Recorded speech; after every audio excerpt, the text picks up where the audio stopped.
అందరికీ నమస్కారం, శుభోదయం. Welcome to money master world 26th August Wednesday international market updates, అలాగే మన మార్కెట్స్ మీద ఇంపాక్ట్ చూద్దాం. యాజ్ ఆఫ్ నో ఏషియన్ మార్కెట్స్లో కొద్దిగా మిక్స్డ్ బయాస్ అయితే కనిపిస్తుంది విత్ లిటిల్ పాజిటివ్ ట్రెండ్.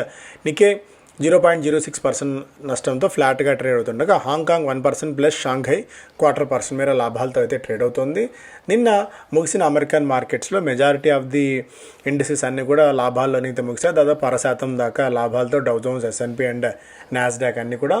ఆయిల్లో కొద్దిగా కరెక్షన్ అయితే మనం చూస్తున్నాం. Oil false as the US pivots to economic pressure on Iran మీద ఆర్థికంగా ఒత్తిడి తెచ్చి వాళ్ళని ఏకాకి చేసే ప్రయత్నంలో యుఎస్ చేస్తున్న ఈ నిర్ణయాల వల్ల మేబీ క్రూడ్ ధరలు కొద్దిగా తగ్గవచ్చన్న అంచనాలతో బ్రెంట్ నిన్న $92 నుంచి $86కి దిగిరావడం చూసాం. కొద్దిగా మనకు ఊరటనిచ్చే అంశం. అందువల్ల రూపీ కూడా నిన్న కొద్ది గొప్ప రికవర్ అయ్యే ప్రయత్నం అయితే చేసింది.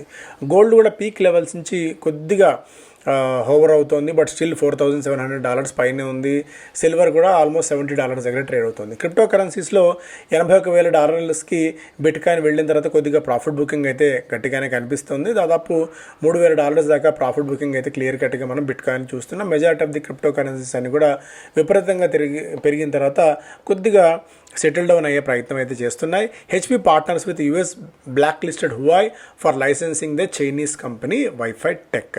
సో ఇవన్నీ మనకు ఇంటర్నేషనల్ మార్కెట్స్ నుంచి అప్డేట్స్ పరంగా చూసినట్టయితే, స్పెసిఫిక్ స్టాక్స్ పరంగా చూస్తే grow, Tata Motors, PV, Cipla, Varun beverages, axis bank లాంటి స్టాక్స్లో వాళ్ళ యాక్టివిటీ మనం గమనించవచ్చు.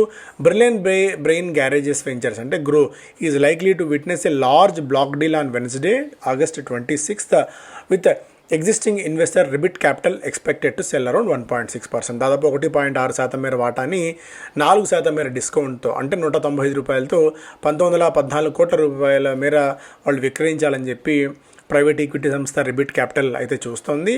సో దీంతో వాళ్ళు కొద్దిగా సెల్లింగ్ ప్రెజర్ ఉండవచ్చు. బట్ గ్రోలో ఇంకొక పాజిటివ్ న్యూస్ కూడా ఉంది. ఒక వెల్త్ మేనేజ్మెంట్ మీద గ్రో ఫుల్ లెంత్లో కాన్సన్ట్రేషన్ చేసింది. దాని మీద మళ్ళీ మనం మాట్లాడుకుందాం. Cipla has received 7 inspection observations in Form 483. US FDA నిన్న చేసిన వాళ్ళ ఇన్స్పెక్షన్లో 7 అబ్జర్వేషన్స్ని చేసినట్టు సిప్లా అయితే వెల్లడించింది. సో ఈ అబ్జర్వేషన్స్ అన్నింటినీ మళ్ళీ వీళ్ళు త్వరలోనే రెక్టిఫై చేసుకుంటారు.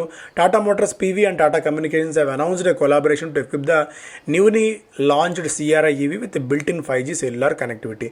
సో రెండు కంపెనీస్ సినర్జీతో వర్క్ చేయబోతున్నాయి. వరుణ్ బెవరేజెస్ మనకి ఆల్కహాల్స్ బెవరేజ్ సెగ్మెంట్లకు అడుగు పెట్టబోతోంది.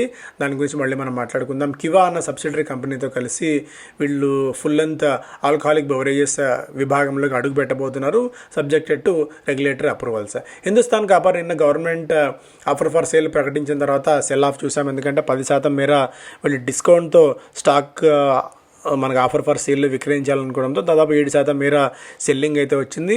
బాగా ఎక్స్ట్రీమ్ వాల్యుయేషన్స్ ఉన్న తరుణంలో కొద్దిగా ఆచితూచి వ్యవహరించడం మంచిది రీటైల్ ఇన్వెస్టర్స్ హిందుస్థాన్ కాపర్లో మనకి ఫ్రెష్గా సబ్స్క్రైబ్ చేసుకునే ముందు. బట్ ఇంకా డీప్ కరెక్షన్స్ వచ్చింది, అప్పుడు ఆలోచిద్దాం. JSW energy has informed the exchanges that the Supreme Court has deferred the hear of plea filed by Maharashtra State Electricity Distribution Company. The order directs the MSEDL to pay around 600 crores to JSW Energy tariff. దీంతో ప్రస్తుతానికి ఇది JSW ఎనర్జీకి ఒక positive అనుకున్నది కాస్త అబయన్స్లో ఉన్నట్టే అనుకోవాలి.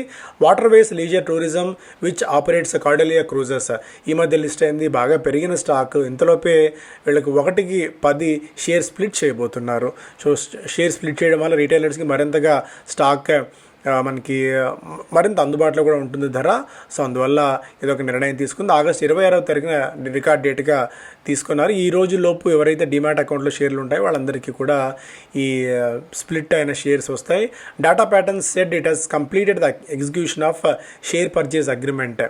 ఒకటి Axis bank said that SEBI has disposed all of proceedings against the bank. అదొక పాజిటివ్ అంశం వీళ్ళకి. మిగిలిన స్టాక్స్ పరంగా చూస్తే ఫెడరల్ బ్యాంక్ 2,500 కోట్ల రూపాయలు సమీకరించబోతోంది ఎన్సిడీలు జారీ చేయడం ద్వారా. Nitco and house of Abhinandan Lodha వీళ్ళిద్దరూ కలిసి ఒక జాయింట్ వెంచర్ ఏర్పాటు చేయబోతున్నారు. అలీబాగ్లో ఉన్న పార్సల్స్ని కలిపి వీళ్ళు రెవెన్యూ జనరేట్ చేయబోతున్నారు. దాదాపు 1500 కోట్ల రూపాయల వరకు దీని ద్వారా నిట్కోకి రెవెన్యూ వచ్చే ఛాన్సెస్ ఉంది. యునైటెడ్ బ్రెవరీస్లో Heineken silver launches in Kerala, Odisha, మధ్యప్రదేశ్లో నిన్నటి నుంచి హైనకెన్ లాంచ్ చేశారు ఒక ప్రోడక్ట్ని. జిఎంఆర్ ఎయిర్పోర్ట్స్లో CARE ratings upgraded the rating on 1,500 crores NCD. Ather energy దాదాపుగా 16 లక్షల షేర్లని అలాట్ చేయబోతోంది. వారెంట్లు జారీ చేయడం ద్వారా నిధులు సమీకరించబోతోంది. ఎకనామిక్ టైమ్స్ ఫస్ట్ పేజ్లో key gauge shows small and mid caps powering street play. ఇక్కడ మిడ్ అండ్ స్మాల్ క్యాప్స్లో మళ్ళీ కొద్దిగా బయింగ్ ఇంట్రెస్ట్ కనిపిస్తోంది. బ్రాడ్ బేస్డ్ బయింగ్ ఉంది. ఇది ఒక రకంగా మార్కెట్స్కి ఊరటనిచ్చే అంశం. AMI to install 9,000 Nvidia Vera Rubin chips Hyderabad infra యూనిట్లో ఇవి డెలివర్ కాబోతున్నాయి. వీళ్ళు తయారు చేయబోతున్నారు. Kedaara pumps 200 million into టైనార్.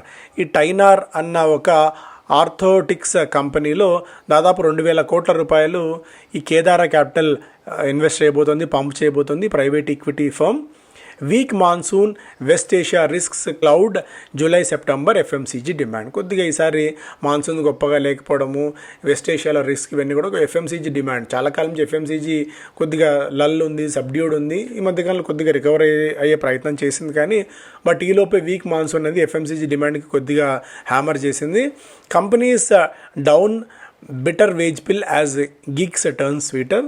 Retailers, Q commerce companies limit sugar rush amid stock pain. Retail మార్కెట్లో 60 రూపాయల మార్కెట్ని క్రాస్ చేసింది షుగర్ అండ్ బెల్లం ధరలు కూడా బాగా పెరిగాయి. జాగరీ ధరలు కూడా బికాస్ ఆఫ్ వేరియస్ రీజన్స్. ఈ ధరలు దీని కారణంగా అని చెప్పి మనకు ఎథనాల్ పుష్ వల్ల అని చెప్పి కాంగ్రెస్ లాంటి గవర్నమెంట్స్ దాని మీద తూర్పారబట్టే ప్రయత్నం అయితే చేస్తుంటే బట్ గవర్నమెంట్ కాదని చెప్తోంది. ఇంకొకటి ఎగ్స్కి కూడా పరోక్షంగా ఈ ఎథనాల్ ధరలు పెరగడానికి, ఎథనాల్ పుష్ కారణంగా ఎగ్స్ ధరలు కూడా పెరుగుతున్నాయి. దాని గురించి కూడా మళ్ళీ మనం మాట్లాడుకుందాం.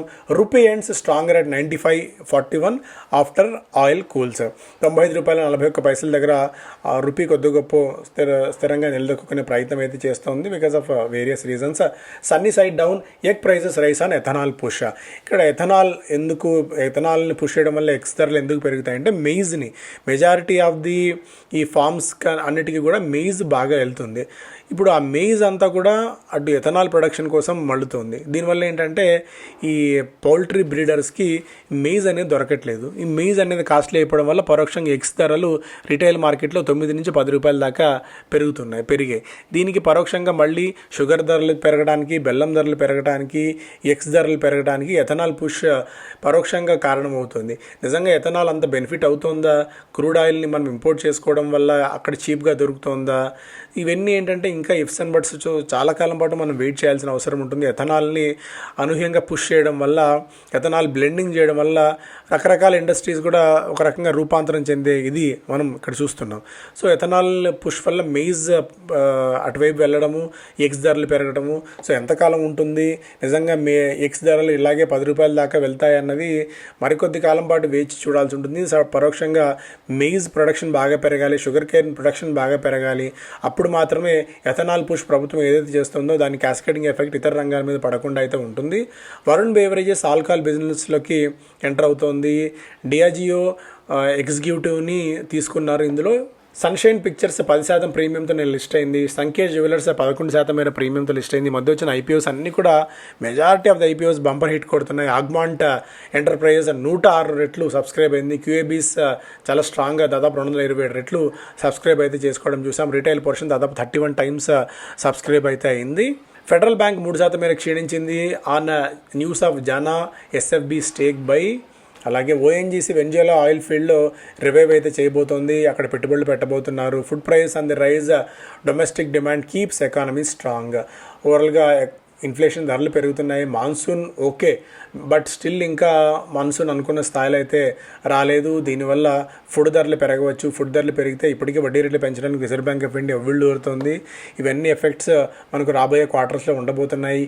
ఈఎస్డిఎస్ డేటా సెంటర్స్ దాదాపు 720 కోట్ల ద్వారా 20 కోట్ల ఐపీఓ ద్వారా సమీకరించబోతోంది. Hindustan copper may not be a big drop for retail investors. ఇంత ముందే మాట్లాడుకున్నాం. రీటైల్ ఇన్వెస్టర్స్ మేబీ వెయిట్ చేసి కొద్దిగా ప్రైస్ కరెక్షన్ వచ్చిన తర్వాత అప్పుడు మనం పికప్ చేసుకోవచ్చాము. 400-450 రేంజ్కి అట్లా వచ్చినప్పుడు హిందుస్థాన్ కాపర్ని. Carlyle investors to approach PMO or alleged HDFC bank mis selling. HDFC bank దుబాయ్లో ఆ బ్రాంచ్లో మిస్ సెల్లింగ్ చేశారు. కరోనా టైంలో దాదాపు 12-19% మీరు రిటర్న్స్ వస్తాయని చెప్పి కంపల్సరీ లింక్డ్, అలాగే capital protection and insurance linked, but దాని మీద అనుకున్న స్థాయిలో ఎఫెక్ట్ లేకపోవడంతో ఇప్పుడు వీళ్ళందరూ కూడా ప్రధానమంత్రి ఆఫీస్ని చేయవచ్చు, అప్రోచ్ కావచ్చు. బికాజ్ మిస్ సెల్లింగ్ చేశారు, దానివల్ల తమకు తీవ్రంగా నష్టం వచ్చిందని చెప్పి హెచ్డిఎఫ్సి బ్యాంక్ మీద. Plans afford to add 100 India flagged vessels. India ఫ్లీట్ని, కమర్షియల్ ఫ్లీట్ని మరింతగా పెంచడానికి పోర్ట్స్ అండ్ షిప్పింగ్ మినిస్ట్రీ ప్రయత్నాలు చేస్తోంది. పరోక్షంగా రాబోయే రోజుల్లో ఈ షిప్ బిల్డింగ్ ఇండస్ట్రీ అనేది మనం ఊహించిన దానికంటే మరింత విస్తృతంగా పెరిగే అవకాశాలు చాలా ఎక్కువగా కనిపిస్తున్నాయి. పోర్ట్స్ ఒకటి, ఇవన్నీ కూడా. Groww shifting gears as tech capex, AI and wealth management take centre stage. ఇంతకుముందే మాట్లాడుకున్నాం. బిజినెస్ స్టాండర్డ్లో మన first page Indian basmati may get caught in US economic onslaught on Iran. So Iran effect అవుతే ఆటోమేటిక్గా మనకు బాస్మతి రైస్ మీద ఎఫెక్ట్ అవుతుంది. ఎందుకంటే బాస్మతి రైస్ని మనం దాదాపు $790 మిలియన్, దాదాపు $800 మిలియన్ మీద మనం ఇంపోర్ట్స్ చేసుకుంటాము. దీని ఎఫెక్ట్ కూడా మనకు రాబోతుంది ఇరాన్తో ఎఫెక్ట్ పడిన ప్రతిసారి. ఎందుకంటే అక్కడ వాళ్ళ మీద ఆంక్షలు కనుక విధించినట్టయితే యుఎస్ తీవ్ర స్థాయిలో మనం వాళ్ళతో వ్యాపారం చేసింది కూడా మనకు అవకాశం అయితే దాదాపుగా తగ్గిపోతుంది. దివీస్ ల్యాబ్స్ దాదాపు 9,000 రూపాయల మార్క్ని టచ్ చేయబోతోంది. ఈ ఫిజికల్లోనే అంత పెద్ద స్టాక్ అయినప్పుడు కూడా 46% మేర స్టాక్లో జంప్ అయితే ఉంది. ఫ్యాక్ట్ ఫర్టిలైజర్స్ అండ్ కెమికల్స్ ట్రావెన్కో 12% మేర పెరిగింది. సో ఇవి ప్రధానమైన వార్తలు. Thank you so much.